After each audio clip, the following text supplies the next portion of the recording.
Let's get right into it. Welcome to this explainer.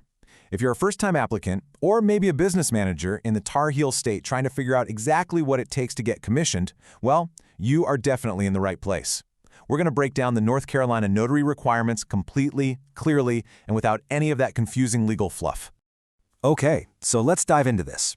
We're going to start with literally the single most common question we get about North Carolina notary compliance. If you've looked into becoming a notary, you've probably wondered about the financial hurdles, right? Specifically, the surety bond. So here is our quick roadmap for today. 1. The NC bond exception. 2. Mandatory NC requirements. 3. Voluntary protection options. And 4. Bond versus E&O insurance.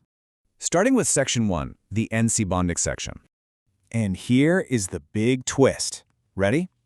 $0. The required notary bond amount in North Carolina is exactly zero. Honestly, North Carolina is one of the 22 states that explicitly do not mandate a surety bond as part of the commissioning process. For a lot of applicants, this is a massive relief because it removes a perceived financial barrier right out of the gate. Moving right along to Section 2, Mandatory NC Requirements. So, under the legal authority of NCGS Section 10b-5, once your application is approved, your North Carolina Notary Commission lasts for a solid 5-year term. That is literally half a decade of authorized practice before you even need to worry about the renewal process. But what exactly does the North Carolina Secretary of State demand from you to actually get approved for those 5 years? Now, what's really interesting about these mandatory requirements is how North Carolina goes about protecting the public. Basically, in lieu of requiring a financial bond, the state strictly mandates an educational requirement. You absolutely must complete a mandatory notary course. And alongside that education, you need a completed application, the required fee, proof of North Carolina residency and eligibility, and for sure, absolutely no felony convictions. The state ensures the integrity of its notaries through strict education and background checks, rather than slapping a mandatory surety bond on you. Which brings us to Section 3, Voluntary Protection Options. Now, even without a state mandate, a ton of smart North Carolina notaries voluntarily protect themselves anyway.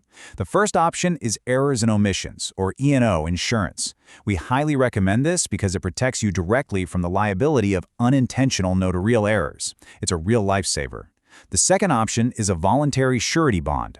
While it's not strictly required by the state, holding a bond inspires incredible client confidence. If you're operating, say, a mobile notary business, being able to advertise that you're bonded, that can completely set you apart from the competition. Let's look at Section 4, Bond versus E&O insurance. Okay, here is the fundamental difference you really must understand. On one side, a surety bond protects the public, meaning if you make a mistake and the surety company pays a claim to a harmed citizen, that surety company is going to seek repayment directly from you. It is definitely not personal insurance. On the other side, E&O insurance is exactly what it sounds like. It protects you. It actually covers your legal defense and settlement costs if you ever happen to be sued for a mistake. So the absolutely crucial point here is understanding your state-specific laws while actively managing your own professional risk.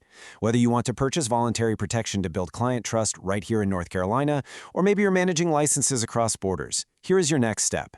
Get your notary surety bond quote in minutes. Apply online, fast approval, all 50 states. Visit https://buysuretybonds.com.